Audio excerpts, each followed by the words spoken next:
বহরমপুরের প্রত্যন্ত গ্রাম মেহেদীপুরের যুবকবৃন্দের পরিচালনায় ৩ দিন ব্যাপী অনুষ্ঠিত হলো জমজমাট ক্রিকেট টুর্নামেন্ট। বিজয়ী দলকে দেওয়া হলো ৫,০০০ টাকার পুরস্কার সহ আকর্ষণীয় ট্রফি।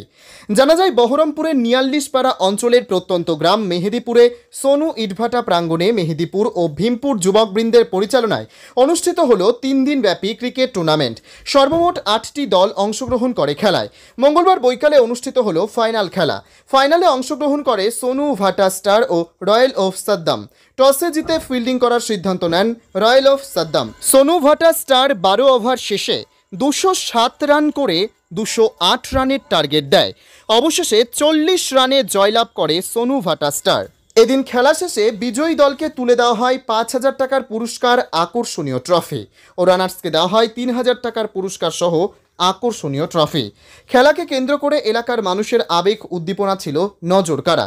উপস্থিত ছিলেন এলাকার বিশিষ্ট সমাজসেবী ও ব্যবসায়ী ইজাজুল হক, স্থানীয় মেম্বার রবিউল শেখ, টুর্নামেন্টের অন্যতম উদ্যোগী রানা শরীফ সহ অন্যান্য কমিটিবৃন্দ ও বিশিষ্ট ব্যক্তিবর্গ। আশিফ রনির রিপোর্ট, মুর্শিদাবাদ গ্লোবাল টাইমস। খুব ভালো। পাশাপাশি মেহেদীপুর ও ভীমপুর দুটো পাশাপাশি গ্রাম। এই গ্রামের ছেলেরা বন্ধুত্বপূর্ণ ম্যাচে খুব ভালো খেলা পারফরম্যান্স দিল এবং এই খেলায় প্রত্যেক ছেলেদের বলবো তারা যেন মনের ও শারীরিক বিকাশের জন্যই এই খেলাগুলো চালিয়ে যাবে যুব সমাজ, যাতে পরবর্তী ক্ষেত্রে তারা ভালো ডিস্ট্রিক্টে যায়, ডিস্ট্রিক্টে খেলে এবং তারা রাজ্য স্তরে খেলতে পায়, সেই সুযোগ যাতে তারা অর্জন করতে পারে। এবং যারা দর্শক ছিল তাদের উৎসাহ খুব সুন্দর এবং তারা এই ম্যাচকে সাফল্যমণ্ডিত করতে কমিটিকে যথেষ্টভাবে সাহায্য করেছে। আমাদের এই খেলাটা ভীমপুরের কয়েকজন উদ্যোগী হয়ে উঠলেও খেলাটা যেমন যেমন এগিয়েছে, আমরা আমাদের পাশের গ্রাম মেহেদীপুরেরও অনেক যথাযথ সাহায্য পেয়েছি এবং তাদের সাহায্য নিয়েই আজকের এই খেলাটা 3 দিন ব্যাপী আর তার চূড়ান্ত ফাইনাল ছিল। আর এই ফাইনালে মেহেদীপুর বনাম ভীমপুর, আমাদের খুব ভালো লাগলো যে যারা পরিচালনা করেছে সেই টিম দুটোই আজকে ফাইনাল খেললাম আমরা। তবে এই খেলাতে মেহেদীপুর জয়লাভ করলো ৪০ রানে আর ভীমপুর পরাজিত হলো। আর কয়টি দল অংশগ্রহণ করেছিল? খেলাতে 8টি দল অংশগ্রহণ করেছিল।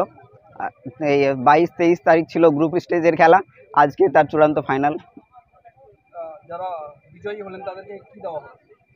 বিজয়ী দলকে ৫,০০০ সহ একটি সুদৃশ্য ট্রফি দিয়ে সম্মানিত করা হলো আর পরাজিত দলকে ৩,০০০ সহ একটি সুদৃশ্য ট্রফি দিয়ে সম্মানিত করা হলো। 3 দিন ধরে হলো এখানকার লোকাল ছেলের উদ্যোগে, ভীমপুর মেহেদীপুর মহিষখোলা মিলিয়ে। কারা কাপ সোনু ভাটা প্রথমে ফিল্ডিং করে ২০৭ রান করে ২০৮ রানের টার্গেট দিয়েছিল, যাতে ৪০ রানে পরাজিত হয়। খেলার উৎসাহ কেমন ছিল? উৎসাহ চোখে পড়ার মতন ছিল, জনসাধারণ উৎসাহিত খুব ছিল, এলাকা খুব ভালো খেলা শান্তিতে হয়েছে। খেলাটা কোথায় হলো? খেলাটা সোনু ভাটাতে হয়েছে।